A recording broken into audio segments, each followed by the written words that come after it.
बहुत बहुत धन्यवाद सभापति महोदय। आपने मुझे स्वास्थ्य और परिवार कल्याण के इस विषय पर बोलने का मौका दिया। वैसे तो ये इतना महत्वपूर्ण विषय है कि इस पे जितना भी बोला जाए वो कम होगा, और सभी सदस्यों को मैं सुन भी रहा हूँ।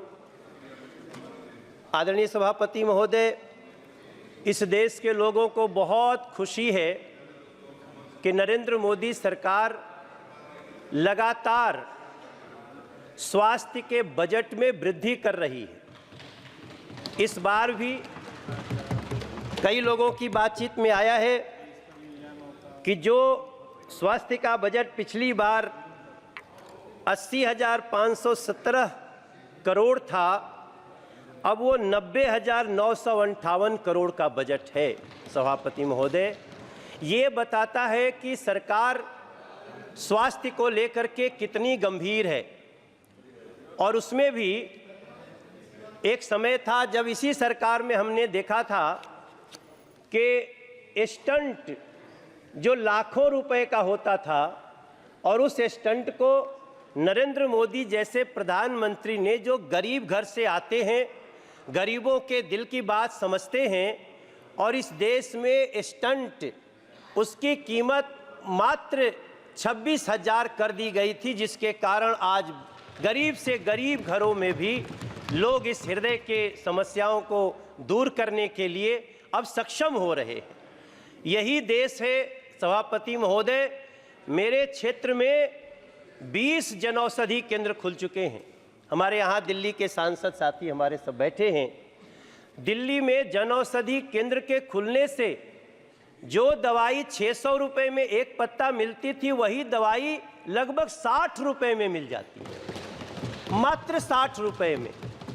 और इस बजट में वैसे तो बहुत सारी बातें हैं, लेकिन एक ऐसा प्रावधान किया गया है जिसने खुशी के आंसू लाए हैं उन लोगों के मन में, उनके आंखों में, जो लोग कैंसर से पीड़ित होते थे या उनके परिवार के लोग कैंसर से पीड़ित होते थे।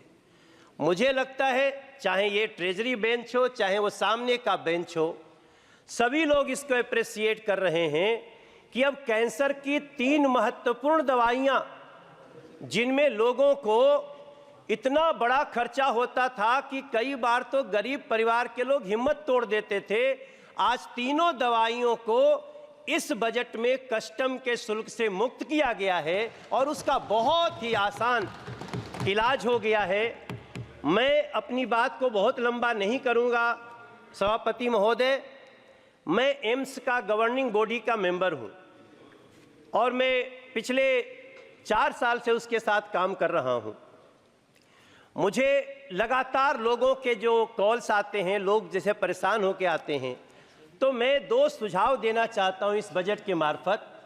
जो आदरणीय अर्जुन राम मेघवाल जी बैठे हैं और हमारे मंत्री जी बैठे हैं, हमारे एम्स में जितने लोग आते हैं, इलाज तो उनका तुरंत शुरू हो जाता है, लेकिन उनको बेड की बहुत भारी समस्या होती है।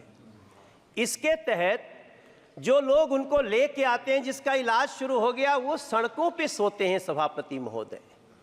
उनके परिजन जो रहते हैं वो इतने बुरे स्थिति में होते हैं कि इलाज तो जिसका हो रहा है, बाकी जो जीवन होता है वो बड़ा दयनीय होता है। मेरी प्रार्थना है, दिल्ली में हम सब कोशिश करेंगे कि हम डीडीए के मार्फत जगह दिलाएं बिहार के लिए, क्योंकि बिहार के सबसे ज़्यादा मरीज आते हैं सभापति महोदय।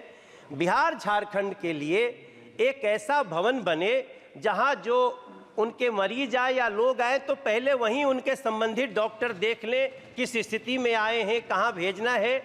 और एक अंतिम बात सभी के लिए, हाँ, मैं तो क्योंकि मैं दिल्ली में सांसद हूं और बिहार यूपी झारखंड से मेरा संबंध है, तो मेरा मन वहां पे चला गया।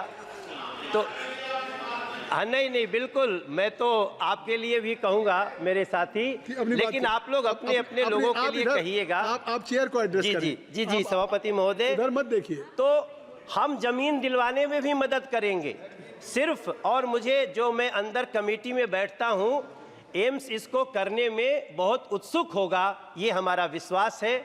और अंत में एक विषय, हमारे यहाँ एक university college of medical sciences है, उसको अचानक से दिल्ली सरकार ने अपने अंडर में लेने का प्रोसेस शुरू किया है।